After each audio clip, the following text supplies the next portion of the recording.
This is Coach Lee, and in this video I'm going to talk to you about what you can learn about attraction from TV shows like The Bachelor and The Bachelorette. Take a quick second and click the subscribe button below so that you can be notified when I have more videos like this on attraction, relationships, marriage, getting an ex back, mindfulness, and success in life. So whether you're a fan of the show or not, you probably know the concept, and that is that there's one person, the Bachelor or the Bachelorette, and then there's 30, 40, because they bring in people sometimes, other people who are competing to win the heart of this person.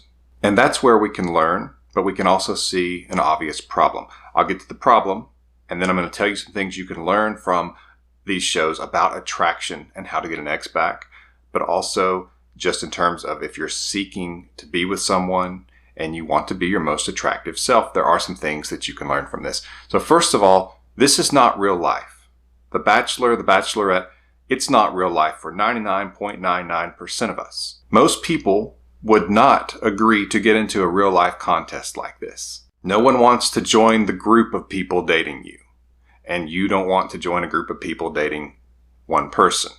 Because it's ridiculous in terms of a person should not have to compete like that. Now, when you first meet someone, it doesn't mean that we should expect them to just drop everything and be committed and exclusive with only us. But usually, the people who are watching my videos at least are looking for that or are open to that.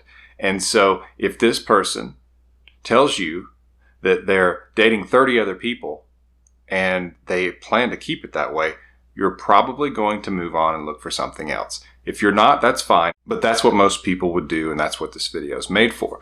So it's not a real life situation, though it is called reality TV. Reality TV in that there's not an exact script, but there is some planning. They put people in situations. And so it's similar in a lot of ways to improv, because the people know they're supposed to behave in certain ways based on the situation, and they also get more attention if they cause drama. And the idea is some of these people want to become known and become social media stars and that kind of thing, in addition to winning the show, winning the guy, winning the girl. And so in many ways, you are watching a game show and not real life. Now, in terms of attraction, a lot of the people who are contestants will become nearly obsessed with this person because of that competitive instinct and because that person is put in a place where they become scarce. There's only one of them, and there's all these other girls trying to get him. Or there's only one of her, and there's all these other guys trying to get her. And so the contestants, they do elaborate things. They profess love a lot of times when they've only known this person for a few weeks or less, sometimes a few days. And it almost becomes a contest of who loves them the most and the fastest, which is also not real life. But that also serves to hurt them on the show, because when this person has all these choices, sometimes it's concerning if this person feels it that quickly. It doesn't seem real or genuine. And so there's all these dynamics going on in the mind of these people. And we're watching this unfold. There's many things that are not reality. It's an artificial situation, an artificial environment. And we begin to think that our relationships are going to be similar, or that we are looking for something like that. And that leads people, a lot of people, to feel concerned. Why is my relationship not happening as quickly with those fireworks of passion and professions of love that I'm seeing on The Bachelor or The Bachelorette or shows like that? And so while it's very entertaining, it makes for great TV, it's not something you should look at to compare to your relationship or person that you're dating or the situation you're in romantically. It's not a good barometer in terms of trying to decide what your relationship is supposed to look like. Now, I do believe that love can come from these shows. I think there have been some successful couples. Other shows like Love is Blind and some of those other reality shows where they involve trying to bring about romance and relationships have resulted in some people who are happy together and in love, and I'm thrilled for them. People can fall in love even in challenging situations and difficult situations. Love can bloom from those types of things. So I'm not saying that everything that happens from The Bachelor or these other shows is fake. It's not what I'm saying. I'm just saying that there are limitations and that they can negatively affect us, but there's also some things we can learn from shows like The Bachelor. One of those is this. Now, it's a little bit shallow, But there's many things that go into the recipe of attraction. I often refer in my videos to baking a cake. That if you rush it, you don't get good cake. You don't get faster cake. You just get mush, burned mush a lot of times. And so attraction is not just one element. It's a recipe. There are multiple things involved. There's physical attraction, intellectual attraction, and emotional attraction. And then there are situational contributors. And when you're on The Bachelor, you benefit from one of those, which is supply and demand, scarcity. There's one of him and 20, 30, or 40 of them. The Bachelorette, there's one of her and 30 or 40 of him. And when it feels like you only have one shot at this, it creates a singular focus. People are willing to do things they wouldn't normally do. They begin to feel the loss even before they experience it. In other words, if this doesn't happen, I could miss out and I could never get this again. And so it artificially creates scarcity, which in real life, there are other people. And you may say, well, there's not a person that I connect with as well, or that I feel this intense passion for, or romance for, or just click with. And that may be true, and it may take some time. But in a situation like The Bachelor, it doesn't matter. This is the only person. And so these people feel this. And so that puts The Bachelor in a terrific position because he can be selective. This woman's beautiful, and she's smart, and she's fun to talk to, and we have a great connection. But I'm also connected to this beautiful woman who's smart, and we have great conversations, and we enjoy some of the same things. And so he's got this decision to make. The same thing with The Bachelorette. This guy's handsome. He's muscular. We connect. We have great conversations. He's smart. But this guy is the same way. And so it becomes a decision where you see all this difficulty, where this person's trying to decide between multiple people. And when someone is indecisive and you are romantically interested in them, it creates incredible attraction for them.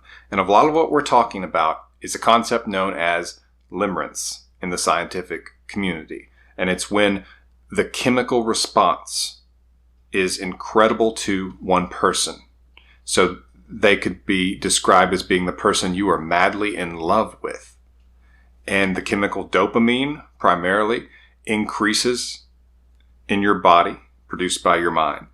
And you feel incredible chemical rushes around this person. And you don't associate them as being chemical rushes. You think it's romance, you think it's feelings, it's butterflies, but it's limerence. And the show, The Bachelor and The Bachelorette, they create limerence. They put you in a situation, they put these people in a situation to feel limerence because this person is scarce. And so whatever relationship that they develop with this person is fragile. Again, another booster of the limerence chemicals because you could lose this at any moment. This relationship could be taken away from you. This person could not pick me. I could not get a rose. It creates this near obsession with this person. Then you have to compete. All these other people you see as the enemy. You're hoping it can be you and this person against all these people. And you want to win. You want to be selected. You want to be the one chosen. Again, limerence chemicals are produced from all these situations. And so what we're really watching is limerence. We are watching a reality show where perhaps the only thing real is the limerence that's created among all these people. And the contestants are all certain. It's the Bachelor who's not sure. It's the Bachelorette who's not sure, usually. Now, some of the shows, they have drama, and the Bachelor or the Bachelorette is in love with the person, and the other person actually decides. And some of that can be the hangover from limerence, where you get what you want, and it's not what you want, or you get it too quickly. Or those chemicals are not being produced anymore because you take away those factors. You take away the scarcity. You take away the competition. You've won now. And those chemicals fall, and it feels like you are hungover. This is limerence, and I have a video that goes into detail on it. It's called What is Limerence? I'll link to it in the description of this video. But these reality shows, Love is Blind is a good example. It creates them because you have this carrot on a stick in front of you. In Love is Blind, it's a really clever setup. These people can't see each other in person. They don't even know what the other person looks like. They don't know what their color hair is, eyes, skin. They don't know what their mouth structure is like, their jawline. They don't know how tall they are. All they can do is talk through this window where they can hear the person. And so they have these dates and they just go by what they experience in the conversations with this person.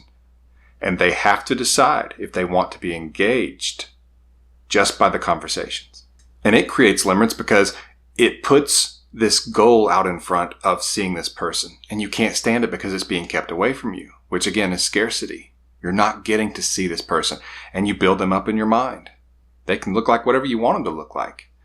But you also are forced to share details that are very intimate. And so you're exposing yourself. You're making yourself naked to this person emotionally. You're letting them see into you and you're seeing into them, which is a big part of limerence because it is designed to fuel and encourage you to discover this person, to explore and know this person. That's what limerence is designed to do. And it can create preoccupation and obsession, obsessive thoughts, where you just have to have more and more and more of this person like you're going to consume them. And so a lot of these shows will create that concept. A quick break to ask you to click the subscribe button below so that you can be notified when I have more videos like this on attraction, breakups, relationships, marriage, and mindfulness. So click that subscribe button below and let's carry on. So when you are dating, and I'm talking about the early stages. I'm not talking about if you were in a committed relationship. When you are dating or when you're trying to get an ex back, put yourself in the position of the bachelor or the bachelorette, in that you should view the person in front of you as an option. And you should feel comfortable that there are other options. Because if you get too focused on this one person and you're not into the relationship where that would be healthy to be focused on one person, then you can actually take away that scarcity and you can make the other person feel like they have all the options because you are in the bag. You are guaranteed. And so while I'm not telling you to play games, I am telling you to be reserved and move slowly. Be open, but don't be singularly focused. So if your ex comes back, they want to get back together, you would actually potentially risk it not working out by jumping back in too fast. And you can actually give them buyer's remorse. I have several videos where I talk about what your ex goes through after a breakup if you use the no contact rule. And I'll talk about that more in these videos as well. One of them is called the dumper's experience, which is fairly new, at least in relation to when this video is being recorded. And then I have another one called stages your ex goes through during no contact. And I talk about how the tables flip from when they break up with you and they have the control to when you do some of the things that I suggest in my emergency breakup kit, for example, and the tables flip and they begin to worry that they could actually lose you. And now things are very different. You become scarce, especially if they haven't heard from you, which is what you should do. You should not let them hear from you. And if they come to you with that, where they are fearing losing you, they're worried they could lose you, they're hoping you'll take them back, and you move too quickly, they can get that same hangover I talked about that we often see with people in those reality shows, to where they get it too quickly. And so they lose all of the things that were pulling them towards you too quickly, and it creates this hangover, this regretful type of experience. It's sort of like if you buy a high sticker item that you think you really want, and you're nervous about it, you're anxious, you buy it, you get home, the next day you have buyer's remorse. It's similar to that, except in this case it's dumper's remorse. And it can work either way, breaking up with you and then regretting it, or getting back together with you too quickly and regretting it. So your approach should be, both in dating, when it's just early and you're just dating, open-minded but reserved. And that's how it should be when your ex wants to come back to you as well. You are open to it. It's not like you're saying, no, I'm not going to do that. You don't want to shut them down. That can blow up in your face. You want to present that you are open to this, but you're not decided. And you can say those words, at least to some degree. You can say, I'm open. I'm open to the idea, or I'm going to consider it. But I would not suggest at all that you give it all back right away. It needs to move slowly. And that's a problem with The Bachelor and those type of reality shows. Things move so quickly that it's artificial. Time is a very valuable ingredient. It's not just sharing the facts and the feelings of your life It's not just getting to have that connection and to be in situations where you get to experience that connection and grow that connection. Those things take time as well. But it's also to where you have a history together, that you do know this person, and that you don't feel like maybe we moved too quickly. Maybe it's artificial. You don't want those doubts to creep in. It's okay to move slowly, and that's what you should do. Another thing about the Bachelor and the Bachelorette is that they know they are the prize, so they don't have to rush. They can act like the prize and feel like the prize. I'm not saying be arrogant. I'm not saying tell this person I'm the prize. Ideally, both of you would be the prize, and both of you would pursue each other in equal amount. Not a perfect world, but that's how it would be. And you at least need to see yourself as worthy of this other person, that they should be lucky to have you, just like you would be lucky to have them. You want to feel like that would be the case with that person, or else why would you want to be with them? The Bachelor only has one person in the situation of being the prize. And so it creates this chase and this pursuit of this person from multiple people. And he or she can just sit back and enjoy the ego boost. You kind of want to be in that place, but you also don't want that artificial addiction to the ego part of it. You want this to be genuine, about two real people. Another thing about the Bachelor that you can use in your real life relationship is they plan the dates very well. They're creative. It's not just, what do you want to do? I don't know. What do you want to do? But the person planning the date thinks this through in detail. Now, granted, they're producers of the show, and so it's their job, but you should see that as your job as well. If it's the other person's time to decide, that's fine, or if the other person usually does, whatever your arrangement is. But pre-plan. Think about the events. Don't just go have dinner and then see what happens. Plan some things. These people have these incredible moments, make these memories and these terrific experiences together because it's planned well. They don't just wake up and say, I think we'll do this, but it's actually given some thought. And so for your dates, especially if you're the one who's kind of seen as having the job of planning it, most guys are kind of in that position, think ahead, plan some things, and keep it a surprise. A lot of times on The Bachelor, they don't know what's going to happen. And they're just kind of watching it unfold because someone else has planned ahead. And that can create some magical moments and situations that can help people feel the attraction they naturally have for each other and to share experiences with each other, which is a big part of developing a relationship. In those early stages of the relationship, you should be unsure. You should be open, but unsure. You shouldn't shut the other person down in some sick game to try to get them to pursue you more, but you should be reserved and trying to make a decision, or at least letting it unfold.